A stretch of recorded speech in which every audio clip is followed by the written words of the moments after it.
சீமான் அவர்கள் நிறைய பேசியிருக்காங்க. ஒரு 69 படம் விஜய் அவர்கள் நடிச்சிருக்காங்க. அதில் ஒரு படம் கூட நல்ல படம் கிடையாது. இப்போ நல்ல படம் கொடுக்காத ஒருத்தர் நல்லாட்சியை கொடுப்பாருன்னு மக்கள் நம்புகிறாங்க. இந்தியாவிலே இன்றைக்கி மிகப்பெரிய 2ஆம் இடத்துல சம்பளம் வாங்கக்கூடிய அளவுக்கு இருக்கக்கூடிய ஒரு நடிகர்னா, தமிழகத்தில் முதன்மையான ஒரு நடிகர்னா அவர் தான். அது மறுக்கிறீங்களா? அப்போது இந்த புரிதலே இல்லாத ஒரு அறிவுகட்ட ஒரு ஜென்மத்துக்கு நீங்கள் பதில் கேட்குறீங்கன்னா நான் என்ன பதில் கொடுக்குறது? அரசியல் கட்சி ஆரம்பிக்க போகிறோன்னா தம்பியும் நானும் தான் கூட்டு சேர்ந்து ஆரம்பிப்போம். ஏன்னா தம்பி தமிழ்நாட்டில் இருக்கக்கூடிய எல்லாருக்கும் மாற்றாக தம்பியால் தான் முடியும்னு சொல்லி வரவேற்றவர் அவர். ஞாபகம் இருக்குங்களா? அப்போ இப்போ அவரை மாற்றி பேச வைக்கிறது எது? இல்லை, அது பெரிய அதான் நான் பல முறை பதிவு செஞ்சுருக்கேன். அவர் சரியான பைத்தியம் இல்லை, சரியாகாத பைத்தியம்.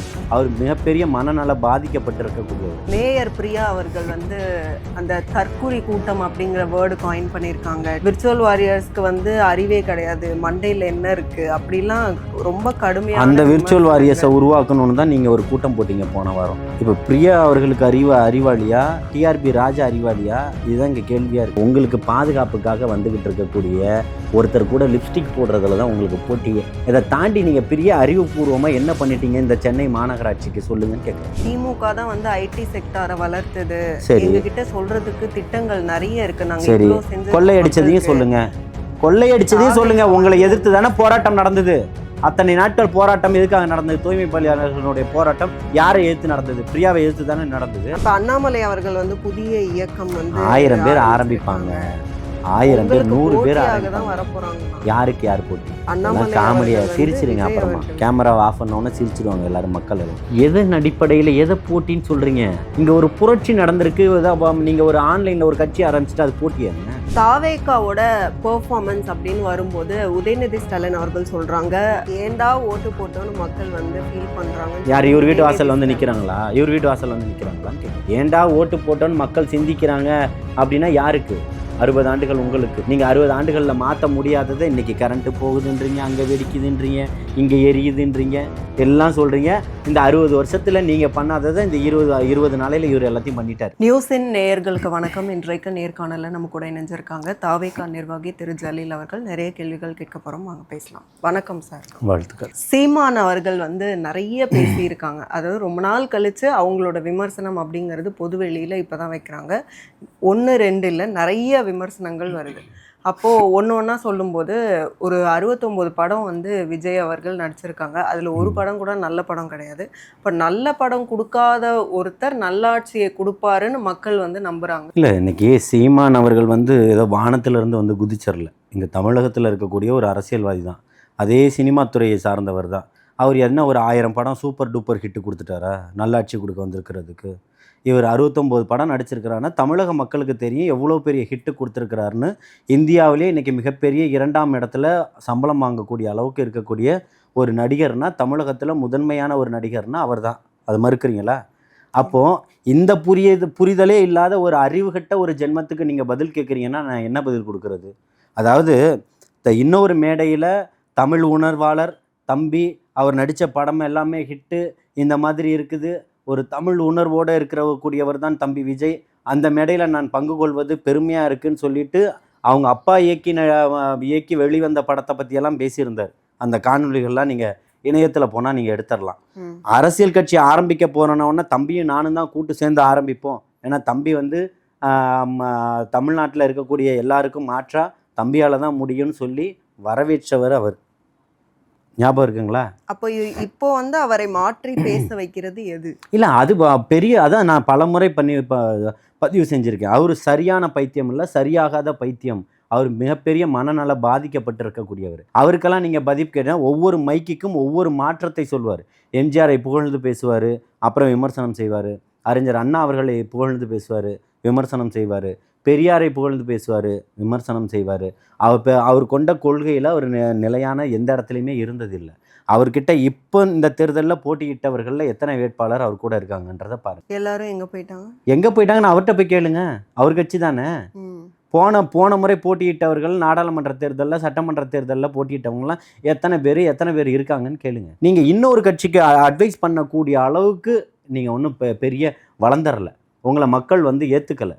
நீங்கள் கடந்த முறை 8.4% 7% வாக்கு வாங்கினேன்னு சொன்னீங்க. இந்த பக்கம் இந்த முறை 4% குறைஞ்சிருச்சு. புரியுதுங்களா? உங்களுடைய வாக்கு வங்கிகளையே உங்களால் தக்க வச்சுக்க முடியல. உங்களையே மக்கள் நிராகரிச்சிருக்கிறாங்க. மக்கள் யார் தேவை என்று ஒரு தேர்வு செஞ்சு ஒரு ஜனநாயக முறைப்படி தேர்ந்தெடுத்திருக்கிறாங்க.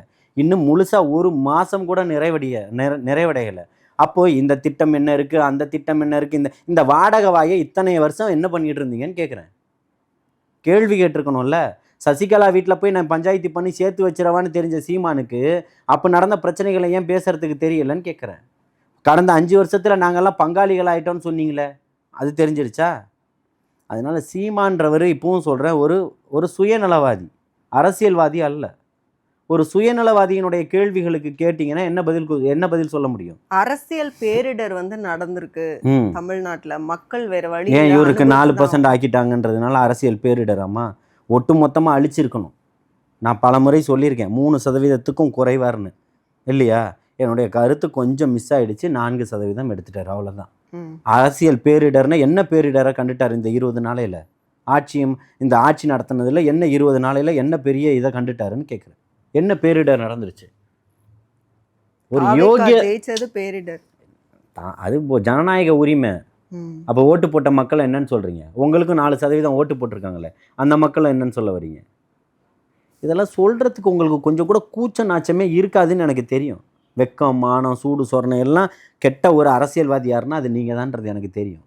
இதுக்கெல்லாம் போய் பதில் கேட்குறீங்களே நீங்களும். உங்கள் கூட காங்கிரஸ் வந்ததுக்கு வந்து காங்கிரஸை ரொம்ப கடுமையாக சாடியிருக்காங்க. வெக்கம், மானம், சூடு, சொரணை எதுவுமே இல்லை, சாப்பாட்டில் உப்பு போட்டு கூட சாப்பிட்றது இல்லை போல அப்படின்னு சொல்லி காங்கிரஸை வந்து ரொம்ப 15 வருஷமாக இருக்கீங்க. உங்கள் கூட யார் வந்தா? அவங்க தான் கூட்டணி வைக்க விரும்பலன்னு. வைக்காமல் ஒரு கவுன்சிலர் ஏதாவது ஜெயிச்சிருக்கீங்களா? இல்லை. உங்கள்கிட்ட என்ன அரசியல் நிலைப்பாடு இருக்குது? இன்னும் ஹெலிகாப்டரில் போய் ஆடு மாடு மேய்க்க விடுறது தான் உங்களுடைய அரசியல் நிலைப்பாடா? இன்னும் ஊறுகாய் போட்டு விற்கிறவங்க தான் இதான் தொழில் வளர்ச்சியா? விவசாயம் பார்க்குறதா? இதை தாண்டி இன்னும் என்ன இருக்குது? இது மட்டும்தான் தொழில்களா? இதை வச்சு நாட்டை முன்னேற்றிடலாமா? ஆடு மாடை வளர்த்து இந்த தமிழ்நாட்டை காப்பாற்றி முன்னெடுத்து கொண்டு வந்துடலாமா ஹெலிகாப்டரில்? சொன்னாரா இல்லையா? அரசியல் அறிவுன்றது என்ன அடிப்படையில் ஒரு அறிவோட பேசணும். கேட்கறதுக்கு, பேசுறதுக்கு, கேட்கறதுக்கு எல்லாம் நல்லா இருக்கும். அதையெல்லாம் செயல்முறையாக பயன்படுத்திட முடியாது. அடுத்து மேயர் பிரியா அவர்கள் வந்து அகெயின் அந்த தற்குறி கூட்டம் அப்படிங்கிற வேர்டு காயின் பண்ணியிருக்காங்க. டிவிகேவை ஆதரிக்கிறவங்க எல்லாருமே தற்குறி கூட்டம். அதுக்கப்புறம் வந்து விர்ச்சுவல் வாரியர்ஸை வந்து கடுமையாக சாடியிருக்காங்க. எது எடுத்தாலும் வந்து எதையாவது குறை சொல்கிறதுக்குன்னு விர்ச்சுவல் வாரியர்ஸ் வந்து அப்படியே கிளம்பிடுறாங்க. அப்போ வந்து விர்ச்சுவல் வாரியர்ஸ்க்கு வந்து அறிவே கிடையாது, மண்டையில் என்ன இருக்குது அப்படிலாம் ரொம்ப கடுமையாக அந்த விர்ச்சுவல் வாரியர்ஸை உருவாக்கணும்னு தான் நீங்கள் ஒரு கூட்டம் போட்டீங்க போன வாரம். இப்போ பிரியா அவர்களுக்கு அறிவாளியா, டிஆர்பி ராஜா அறிவாளியா? இதுதான் இங்கே கேள்வியாக இருக்குது. நீங்கள் என்னதான் முயற்சித்தாலும் கருப்பு சிவப்பு கொடி வந்து தமிழ்நாட்டில் பறக்க தான் செய்யும். அது யாரும் பறக்கக்கூடாதுன்னு சொன்னாங்க, வந்து அழிக்க முடியாது. இல்லை, நான் என்ன கேட்டேன்னா, உங்களுக்கு பாதுகாப்புக்காக வந்துக்கிட்டு இருக்கக்கூடிய ஒருத்தர் கூட லிப்ஸ்டிக் போடுறதுல தான் உங்களுக்கு போட்டியே. இதை தாண்டி நீங்கள் பெரிய அறிவுபூர்வமாக என்ன பண்ணிட்டீங்க இந்த சென்னை மாநகராட்சிக்கு சொல்லுங்கன்னு கேட்குறேன். திமுக தான் வந்து ஐடி செக்டாரை வளர்த்தது. சரி, எங்ககிட்ட சொல்கிறதுக்கு திட்டங்கள் நிறைய இருக்குது. நாங்கள் சரி, கொள்ளையடிச்சதையும் சொல்லுங்க. உங்களை எதிர்த்து தானே போராட்டம் நடந்தது. அத்தனை நாட்கள் போராட்டம் எதுக்காக நடந்தது? தூய்மை பணியாளர்களுடைய போராட்டம் யாரை எதிர்த்து நடந்தது? பிரியாவை எதிர்த்து தானே நடந்தது. அதுதான் சீமான் சொல்றாங்க, இன்னும் கொஞ்ச நாள் பொறுங்க, அதே தூய்மை பணியாளர்கள் போராட்டம் இங்கேயும் வரும். இதுக்கு முன்னாடி யாரெல்லாம் போராட்டம். நான் திரும்பவும் சொல்றேன், சீமானுக்கு அந்த அருகதையெல்லாம் இல்லை. சீமானை வச்சுக்கிட்டு நீங்க ஒரு மையப்புள்ளியா வச்சுக்கிட்டுலாம் கேட்காதீங்க. அது கடைசியில் இருக்கக்கூடிய ஒரு விஷயம். மக்கள் ஒதுக்கிட்டாங்க, புரியுதுங்களா? நீங்கள் அவர் வந்து அவர் ஒரு மேடையில் அவர் எல்லாம் பேசுவார். என்ன அவர் பேசுறதுக்கு அவர் என்ன பதில் சொல்வாருன்றது இன்றைக்கி சொல்லக்கூடிய பதிலை நாளைக்கு மாற்றுவார். சங்கினா செருப்பால் அடிப்பன்வார், சங்கி சகத்தோழன்வார். அவருடைய கொள்கையெல்லாம் அவருடைய கொள்கையில் அவருக்கே வந்து இது இல்லை, புரியுதுங்களா? அவர் இப்போ குடும்பத்தில் ஐக்கியமாகிட்டு இருக்கிறார், புரியுதுங்களா? அவருக்கு குழந்தை பிறந்திருக்கு, அவர் குடும்பத்தை பார்க்குறதுக்கு அவருக்கு நேரம் சரியாக இருக்கும். கட்சியை கவனிக்காமல் விட்டுருக்கிறாரு. அவருடைய கட்சியை கவனிக்கணும். 8% 4% ஏன் ஆச்சுன்றதை சிந்திக்கணும்.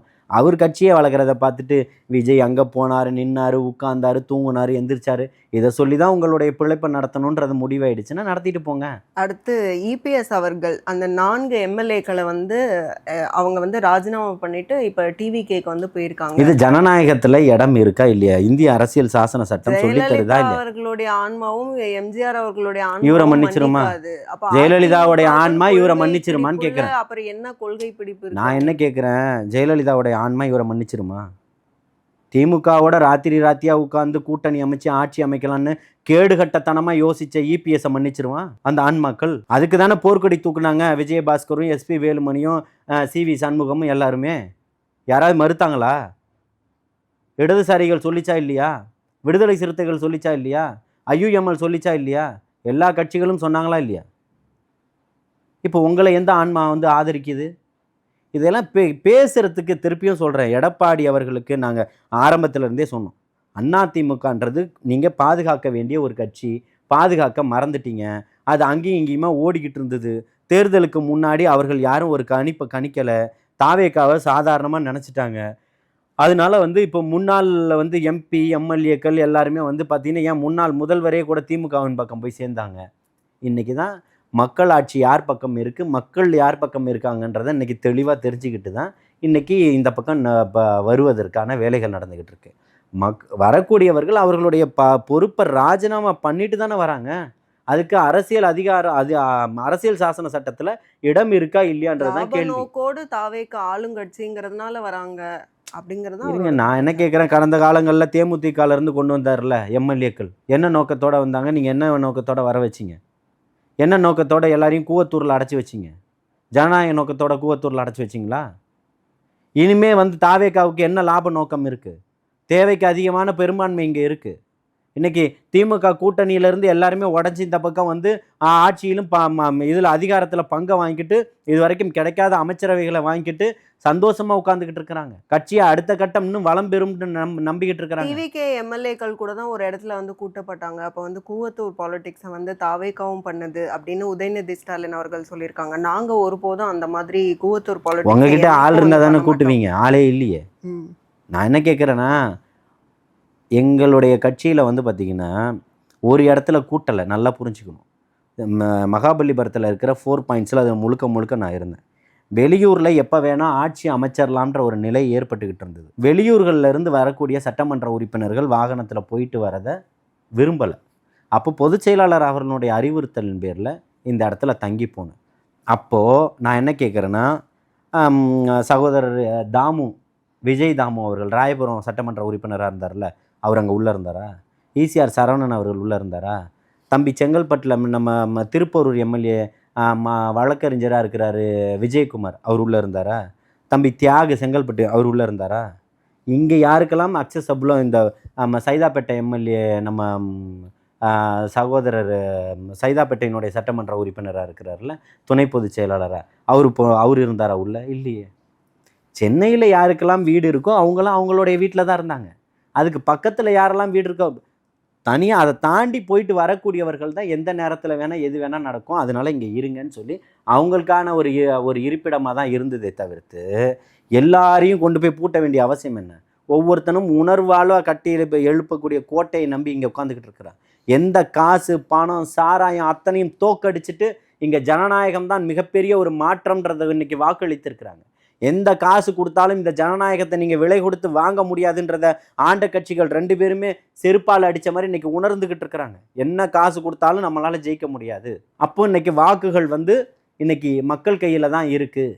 நம்ம என்ன முயற்சித்தாலும் எத்தனை அமைச்சர்கள் கரண்ட்டில் இருந்தவங்க தோற்றுருக்குறாங்க. ஏன் முதல்வரே இப்போ அன்னைக்கு இப்போ இருந்த முதல்வரே தோற்றுருக்கிறார் ஸ்டாலின் அவர்களே. அப்போ இன்றைக்கி மக்கள் வந்து ஒரு மாயையை விரும்பலை, ஒரு நிலையானதை தான் தேர்வு செய்கிறாங்கன்றத மக்கள் இன்றைக்கி முடிவு பண்ணியிருக்கிறாங்க. அதுக்கெல்லாம் சீமான் வாயை திறந்து பேச வேண்டியது தானே? அதிமுக எம்எல்ஏவும் திமுக எம்எல்ஏவும் எத்தனை கோடிகளை செலவு பண்ணாங்க? நான் நின்ன கடையநல்லூரில் எத்தனை கோடிகளை செலவு பண்ணாங்க திமுகவும் அதிமுகவும்? எனக்கு தெரிஞ்சு பிடிஆர் பழனிவேல் தான், அவர் தான் செலவு பண்ணலான்னு நினைக்கிறேன். அவர் தான் வருத்தப்பட்டு ஒரு கடிதம் எழுதினார், காசு கொடுக்காத ஒரு வேட்பாளரிடம் தோத்தேன் என்று மகிழ்ச்சி கொள்கிறேன் எழுதினாரா இல்லையா? அப்போ தாவேக்கா எந்த இடத்துலையும் காசு பணத்தை கொடுத்து ஜெயிக்கலல்ல. இதை சொல்கிறதுக்கு முழு தகுதி இருக்குல்ல. காசு பணம் இல்லைன்னு சொல்லி இத்தனை தொகுதிகளில் வெற்றி பெறுவதற்கு தமிழக வெற்றி கழகத்துக்கு சேலம்ல ஒரு நிலை இருக்குல்ல. ஏதோ ஒரு தொகுதியில இந்த கூட நிலையில காசு சீமானால கொடுத்தீங்க. ஜெயிக்க முடிஞ்சுச்சா? டெபாசிட் வாங்க முடிஞ்சுச்சா? இந்த சூழல்ல அவர் சொல்றாருல கட்டுத்தொகை கூட எங்கேயும் வாங்க முடியல. இவர் வாங்கினாரா? உங்களை துரத்தி விரட்டி அடிச்சிருக்கிறாங்க மக்கள். என்ன திருப்பி சொல்கிறேன், அந்த 8% ஓட்டுகள் வந்து யாருக்கு போடுறது, ஒரு மாற்றம் வேணும்ன்றதுக்காக விழுந்த ஓட்டு. இன்னைக்கு யாரு ஆனா இப்ப மாற்றம்? அந்த இன்னைக்கு 4% அப்போ சீமான் அவர்களுக்கு இருக்கிற ஓட்டு தான். திரும்பவும் சொல்கிறேன், அவருக்கான ஓட்டுன்னெலாம் நீங்கள் எந்த இடத்துலையும் குறிப்பிடலாம் முடியாது. எப்படி வேணால் மாறும். 4% மாறுமா இனி? உள்ளாட்சி தேர்தல் இருக்குது, அதில் எடுக்கட்டும் 4%. இப்ப அண்ணாமலை அவர்கள் வந்து புதிய இயக்கம் வந்து 1000 பேர் ஆரம்பிப்பாங்க, 1000 பேர் 100 பேர் தான் ஆரம்பிப்பாங்க. வரப்போறாங்களாம். யாருக்கு யார் போட்டி? அண்ணாமலை காமெடியா அவர்கள் வந்து சிரிச்சிருங்க. விஜய் அப்புறமா அவர்கள். கேமராவை ஆஃப் பண்ணோன்னே சிரிச்சிருவாங்க எல்லாரும், மக்கள் எல்லாம். அவ்வளோ சாதாரணமா நீங்க இடப்படக்கூடாதுல்ல. அவருக்கும் யங்ஸ்டர் ஜனநாயக உரிமைன்னு சொல்லிட்டேன்ல, யாருக்கு போட்டின்றது தானே சொல்கிறேன். நீங்கள் பிஜேபியிலேருந்து ஃபாசிசத்தை உள்வாங்கி இவ்வளோ நாளாக பேசுவீங்க. எந்த சமூக நீதியை நீங்கள் நிலைநாட்டியிருக்கீங்க? என்ன சமூக நிலைநாட்டினீங்க? எய்ம்ஸ் மருத்துவமனை உங்களால் கொண்டு வர முடிஞ்சிச்சா? நீட்டுக்கானதை ரத்து செய்ய முடிஞ்சிச்சா? எல்லாம் மதத்தை வச்சு தானே அரசியல் பண்ணிக்கிட்டு இருந்தீங்க. அதுலேருந்து நீங்கள் வந்துட்டு நான் தான் மாற்றுன்னு சொன்னால் எப்படி மக்கள் ஏற்றுப்பாங்கன்னு கேட்குறேன். அடுத்து ரஜினிகாந்த் அவர்களுடைய வைஃப் லதா ரஜினிகாந்த் அவர்கள், அவங்களும் ஒரு மக்கள் இயக்கம் ஒன்று ஆரம்பிச்சிருக்காங்க. அப்போ வந்து ஃபியூச்சர்ல வந்து ரஜினிகாந்த் அவர்கள் வந்து அதை ஒன்று சொல்லட்டுமா? போட்டியா வருவாங்களா?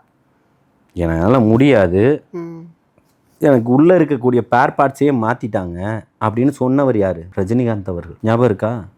போய் பாருங்கள், காணொளிகள் எல்லாம் இருக்குது. அதனால இதெல்லாம் பண்ண முடியாது, சாதாரண விஷயம் கிடையாது அப்படின்னு சொல்லிட்டு போயிட்டாங்க. இதை இந்த லதா ரஜினிகாந்த் அவர்கள் பண்ண போகிறாங்களா? நடத்திக்கிட்டு இருக்க ஸ்கூலுக்கு வாடகை கொடுக்கலன்னு கேட்டு கோர்ட்டுக்கு போனார். கொரோனா நேரத்தில் எனக்கு டிஸ்கவுண்ட் தாங்கன்னு கேட்டாங்க அந்த அம்மா. அப்போ உங்களுக்கு போட்டியாக அவங்க வர வாய்ப்பு இல்லை. எதன் அடிப்படையில் எதை போட்டின்னு சொல்கிறீங்க? இங்கே ஒரு புரட்சி நடந்திருக்கு. நீங்கள் ஒரு ஆன்லைனில் ஒரு கட்சி ஆரம்பிச்சுட்டு அது போட்டியாங்க? சிந்திக்க வேண்டாமா நீங்கள்? திருச்சி கிழக்கு யார் வந்து வேட்பாளராக போட்டியிட போறாங்க? முதல் ஜனநாயக நாடு, போட்டியிட ஜனநாயக நாடு, ஜனநாயக உரிமை, யார் வேணா வரலாம். கட்சி வாய்ப்பு யாருக்கு கொடுக்குதோ அவங்க நிற்பாங்க. லாரன்ஸ் அவர்கள் அங்கே நிற்க போகிறதா வந்து தகவல் பரவிட்டே இருந்துச்சு. அப்போது வந்து ரிப்போர்ட்டர்ஸ் வந்து அவங்களுக்கு கால் பண்ணி கேட்கும் போது 11th அன்னைக்கு அறிவிக்கிறேன்னு சொல்லியிருக்காங்க. அப்போது இல்லைன்னா இப்போது உடனே இல்லைன்னு மறுத்திருப்பாங்க. எதுக்காக 11 வரைக்கும் வெயிட் பண்ணணும்? இருந்ததுன்னா இப்போ அறிவிக்க வேண்டியதானே, ஏன் தள்ளி போடணும்? அதான் 11 வரைக்கும் தள்ளி. அதை தான் நான் கேட்குறேன். இருக்குதுன்னு அறிவிக்க வேண்டியதானே, ஏன் தள்ளி போடணும்? அதாவது நீங்கள் வந்து ஒரு வடிவத்துக்கு யாருக்கு இருந்தால் என்ன தப்பு இருக்குது? தப்புன்னு சொல்லலை, வாய்ப்பு இருக்கான்னு தான் கேட்குறேன். நான் அதை தான் சொல்கிறேன். அவர் 11ஆம் தேதி அறிவிப்பேன்னு சொல்லியிருக்கிறாரு, அறிவிக்கட்டும். அதுக்கு முன்னாடி உங்களுக்கு என்ன அவசரம்? இப்போ ஊழல் லிஸ்ட்டு, அந்த வெள்ளை அறிக்கை வந்து சட்டமன்ற கூட்டத்தில் வந்து வெளியிட போகிறாங்க விஜய் அவர்கள்னு சொல்கிறாங்க. யாரெல்லாம் வந்து ஊழல் பண்ணியிருக்காங்களோ அவங்களோட லிஸ்டெல்லாம் அதில் வரும்னு கூட சொல்லியிருக்காங்க. அப்போ வந்து இப்போது ஏற்கனவே வந்து செந்தில் பாலாஜி அவர்களோட வந்து விசாரிக்கிறதுக்கு அனுமதி கொடுத்தாச்சு ஆளுநர் அவர்கள். அப்போ அது ஒரு கிளைமேக்ஸ் அப்படி மாதிரி வரும்போது அடுத்து KN நேரு அவர்கள் இருக்காங்க. ஈவன் வந்து செந்தில் பாலாஜி அவர்களோட ஒரு கேஸ் மூலமாக வந்து MK ஸ்டாலின் அவர்கள் மேலே கூட குற்றச்சாட்டு இருக்குது. அவங்க கூட ஜெயிலுக்கு போகிறதுக்கு வாய்ப்பு இருக்குன்னு தகவல் பரவுது. இங்கே பாருங்க, தகவல் வச்சும் யூகத்தின் அடிப்படையிலையும் பதில் சொல்கிறவன் நான் ஒருபோதுமே கிடையாது. அந்த யூகத்தை வச்சு குளிர்காயணும், அது மூலியமா தாவேக்காக்கு ஒரு கிரெடிட்டை கொண்டு போய் சேர்க்கல. நான் இந்த 2.5 வருஷம் பாசிபிலிட்டி இருக்கு. இல்லை, ஏதோ ஒரு பாசிபிலிட்டி சட்டத்தில் இருக்குது. KN நேரு மேலே ஏன் தொடர்ச்சியாக நீங்கள் வந்து வழக்கு பதிவு செய்யலைன்னு உச்சநீதிமன்றம் வரைக்கும் கேட்டுக்கிட்டு இருந்தது. அதுக்கு வழக்கு தொடுங்க, ஏன் வழக்கு பதிவு செய்யாமல் வச்சுருக்கீங்கன்னு கேட்டுக்கிட்டு இருந்தாங்க. அதுக்கு பதில் செய்யும், அதுக்கு அரசு உரிய நடவடிக்கைகள் எடுக்கும். செந்தில் பாலாஜி மேலே இனிமேல் தாவேக்கா அரசு வந்து குற்றச்சாட்டை போடுதா? திமுக கவர்மெண்ட் சொல்லிச்சு செந்தில் பாலாஜி ஏமாத்துக்காரரு, ஏமாத்திட்டாரு, ஊழல் பண்ணியிருக்கிறாருன்னு சொல்லிட்டு. யார் சொன்னது? திமுக தானே சொல்லிச்சு. யாருங்க சொன்னது? MK ஸ்டாலின் அவர்கள் சொன்னாங்க ஒரு டைம்.